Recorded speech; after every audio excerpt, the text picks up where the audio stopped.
And I'm still learning things and I'm still getting better. But I look at my first production to me newer productions and I'm like, yeah, I'm definitely like improving in that scope.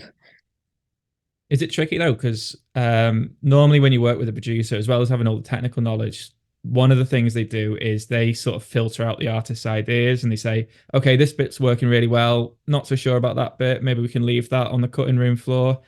Whereas obviously if it's just you, you've got to be the kind of judge and jury for every idea and you've got to decide Yeah. what makes the final cut. I think I do make kind of good decisions in that respect because as well, my partner, he is a mixing engineer, so he mixes all my tracks and he's a producer himself. He's got his own thing going on. So because he mixes things, I always ask for his opinion.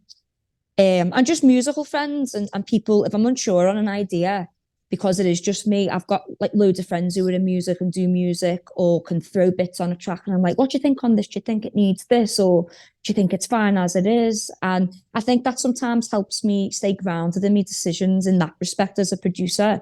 But half of the time, I'll be honest, like I go in with a track and I know what vibe I want to create. And I'm like, yo, this track needs this. And I can see the vision in my head.